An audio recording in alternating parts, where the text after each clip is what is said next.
जय श्री कृष्णा।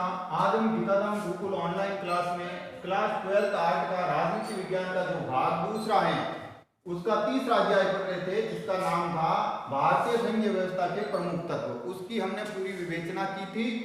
आज हम पढ़ेंगे भारत में संघवाद की कुछ नवीन प्रवृत्तियां भी हैं। तो नवीन प्रवृत्तियां कौन कौन सी हैं? देखो, जिस प्रकार भारतीय राजनीतिक व्यवस्था के स्वरूप के विषय में वाद विवाद बना हुआ है, उसी प्रकार उससे भी कहीं अधिक उससे संघीय विषय के रूप में विवाद हैं। अभी हमारा एक स्वरूप शासन व्यवस्था का, इसका शासन व्यवस्था का स्वरूप क्या है भाई? समाजवादी है, पूंजीवादी है, साम्यवादी है, ये अभी मिला जुला स्वरूप है, इस पर भी विवाद है। उसी तरह संघवाद पर भी विवाद है। क्या है विवाद है। संघवाद पर भी विवाद है कि ये कैसी है संघवाद, एकात्मक है या है जो मिला जुला संघवाद है। इस विवाद का मुख्य बिंदु यह है कि भारतीय व्यवस्था संघीय है अथवा नहीं। जो भारतीय व्यवस्था है वो उस व्यवस्था का सबसे बड़ा संविधान का जानकार, अपने भारतीय संविधान का विद्वान जिसे महर्षि कहा गया है, वो है केसी वियर। तो केसी वियर ने कहा है कि सामान्यतः इस विवाद का जन्मदाता कहा जाता है। क्यों? यह विवाद का जो जन्मदाता है कि भारतीय संघवाद है अथवा नहीं, भारतीय संविधान व्यवस्था संघवाद है अथवा नहीं, इसका है केसी वियर। केसी वियर इसका जन्मदाता है। कौन सा है? जन्मदाता है। उसके क्योंकि इस विषय में संदेह व्यक्त किया है कि भारतीय संघ व्यवस्था में वास्तव में संघीय है अथवा इस संबंध में जो दृष्टिकोण उभर कर आए हैं उन्हें सामान्य रूप से दो भागों में विभाजित किया गया है। दो भागों में, कितने में? दो भागों में विभाजित किया गया है। नंबर 1, पहला विषय क्या रखा गया है? वैधानिक अथवा संस्थागत विचारधारा। वैधानिक अथवा संस्थागत विषय या विचारधारा। और दूसरा जो रखा गया है वो है व्यवहारिक विचारधारा। क्या रखा गया है? व्यवहारिक विचारधारा। दो तरह की विचारधारा रखी है स्वरूप में कि कौन सी विचारधारा है। हमारा संविधान संघीय है, यद्यपि इसकी संघीयता की मात्रा के विषय में भिन्न भिन्न मत हैं। ये निर्विवादित हैं कि भारतीय व्यवस्था, शासन व्यवस्था संघीय है। क्या है? संघीय है। लेकिन इसकी मात्रा कितनी है, ये किस हद तक है, इस पर विवाद है। संघीय है ये तय है, लेकिन किस हद तक है ये निर्विवादित है। भारतीय संघवाद के विषय में केसी वियर ने इसे अर्धसंघीय माना है। किसने माना है? केसी वियर ने इसे अर्धसंघीय माना है। क्या माना है? अर्धसंघीय व्यवस्था माना है। क्यों माना है? गैलविन ने इसे सहयोगी संघवाद माना है। किसने? गैलविन ने सहयोगी संघवाद माना है। सहयोगी संघवाद माना है। तीसरा, और बी.आर. अम्बेडकर ने इसे कठोर संघीय ढांचा मानने से इनकार कर दिया है। और बी.आर. अम्बेडकर ने इसे कठोर ढांचा मानने से नहीं माना है। क्या नहीं है? कठोर ढांचा नहीं माना है। उन्होंने कहा वास्तव में ये संघीय है जो व्यवस्था कठोर संघीय व्यवस्था नहीं है। तो फिर कैसी है? मॉरिस जॉनसन ने इसे सौदेबाजी का संघवाद कहा है। क्या कहा है? मॉरिस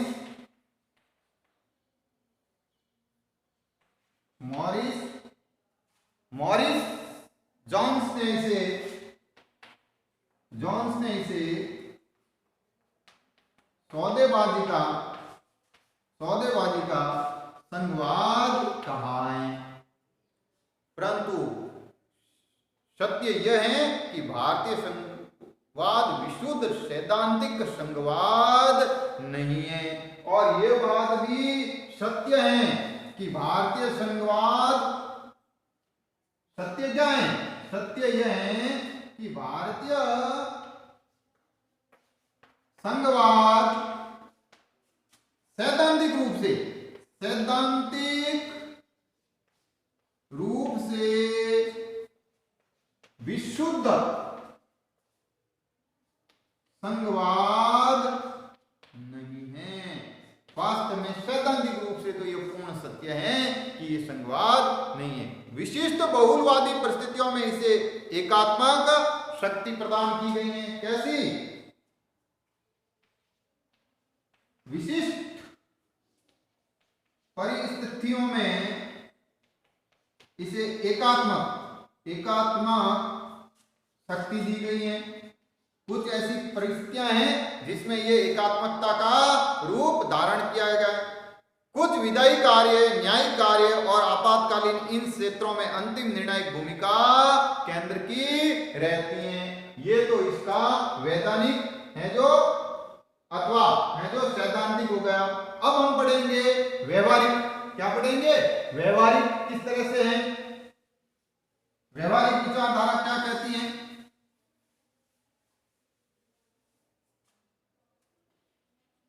व्यवहारिक विचारधारा क्या कहती है?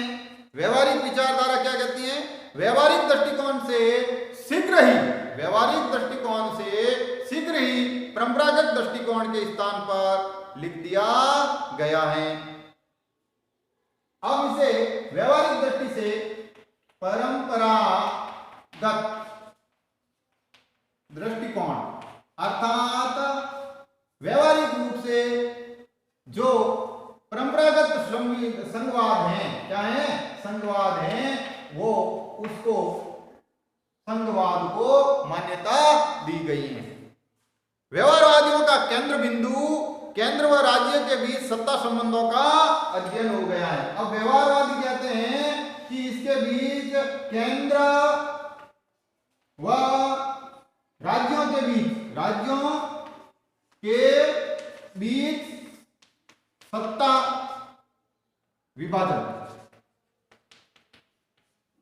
विभाजन का रूप रखा गया है। व्यवहारवादी संघ का अध्ययन उसके व्यवहारिक पहलू को ध्यान में रखकर करते हैं। व्यवहारिक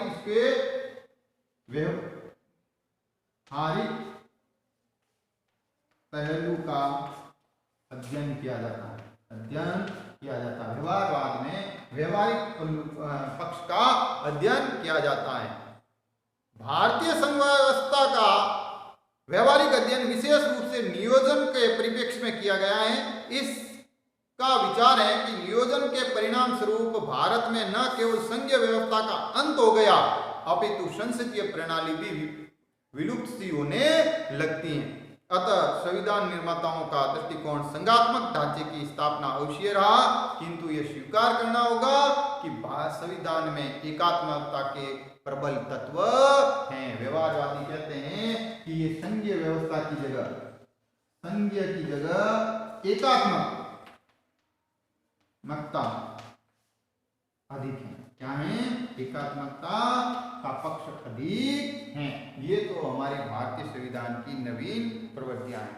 एक इस अध्याय में और चीज आई हुई है, वो आपका आया है वित्त आयोग। क्या आया है? वित्त आयोग। कौन सा आया हुआ है? वित्त आयोग।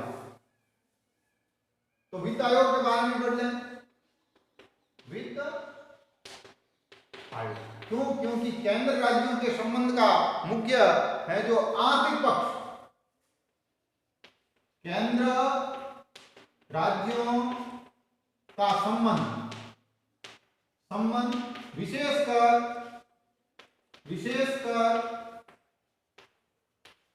आर्थिक पक्ष है जो इससे ही पूरा होता है।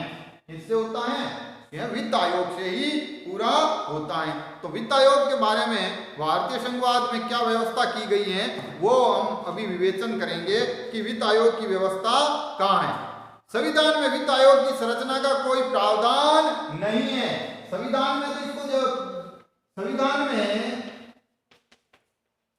वित्त आयोग का प्रावधान नहीं है। क्या नहीं है? प्रावधान नहीं है। प्रावधान नहीं है। भारत में संविधान के अनुच्छेद 280 के अनुरूप संसदीय अधिनियम 1951 द्वारा इसकी संरचना का प्रावधान किया गया है। इसके तहत अनुच्छेद 280 के तहत 1951 क्या है? संसदीय अधिनियम। क्या? संसदीय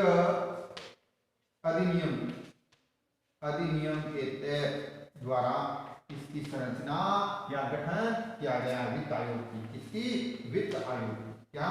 वित्त आयोग की संरचना की गई है। अब वित्त आयोग का संगठन क्या होगा? संगठन क्या होगा? तो संगठन में एक अध्यक्ष, एक होगा अध्यक्ष और 4 होंगे सदस्य। क्या होंगे? सदस्य। क्या होंगे? 4 सदस्य होंगे। अध्यक्ष ऐसा व्यक्ति होगा जिसे सार्वजनिक कार्यों के बारे में अनुभव हो। एक सदस्य उच्च न्यायालय के न्यायाधीश की योग्यता रखने वाला हो। अध्यक्ष को तो सार्वजनिक कार्यों का, और एक है जो हाईकोर्ट के जज के बराबर में जो उसकी योग्यता रखता हो। इसलिए वित्त आयोग को एक अर्ध न्यायिक संस्था भी कहते हैं। ये क्या होगा? अर्ध न्यायिक संस्था। क्या? संस्था की शक्तियां इसे हैं। क्या है? शक्तियां भी हैं। एक सदस्य जिसमें सरकार के वित्त और लेखाओं का विशेष ज्ञान हो। एक सदस्य जिसे वित्तीय मामलों और प्रशासन के बारे में व्यापक अनुभव हो। अर्थशास्त्र का विशेष ज्ञान रखने वाले हैं जो एक सदस्य अन्य हो। ये तो इसके हैं जो संगठन हो गए। अब इसके कार्य क्या है? ये कार्य क्या क्या करेंगे? तो सबसे पहला है संघ और राज्य के बीच करों का निर्धारण। क्या? करों का निर्धारण किसके बीच? संघ और राज्य। क्या? संघ और राज्यों के बीच करों का निर्धारण किया जाएगा। भारत की संचित निधि से राज्यों को अनुदान का प्रावधान।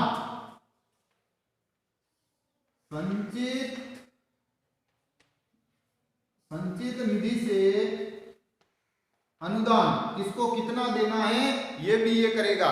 भारत के वित्तीय हित के संबंध में राष्ट्रपति द्वारा सौंपे गए विषयों पर सिफारिश करना और प्रत्येक विषय पर अपनी अलग अलग। ठीक है? राष्ट्रपति को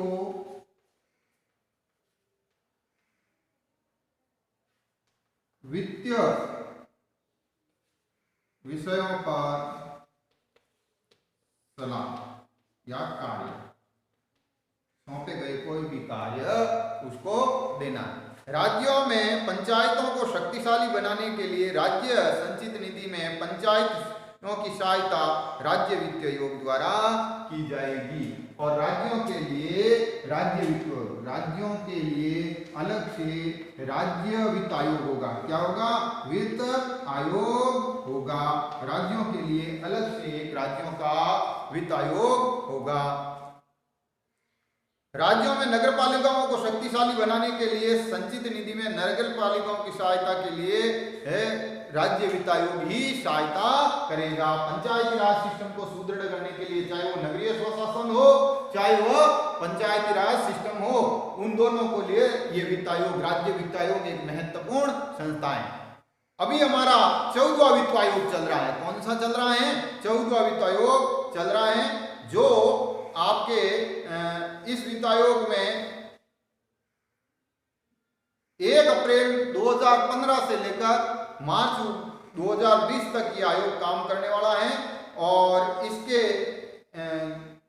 जो आयोग का गठन किया गया है रिजर्व बैंक ऑफ इंडिया के पूर्व गवर्नर डॉक्टर वाई रेड्डी की अध्यक्षता में किया गया है और इन्होंने अपने केंद्र राज्यों के संबंध में करों के बंटवारे के संबंध में है जो अपना अलग से विशेष प्रावधान और है जो सिफारिशें लागू की गई हैं। धन्यवाद।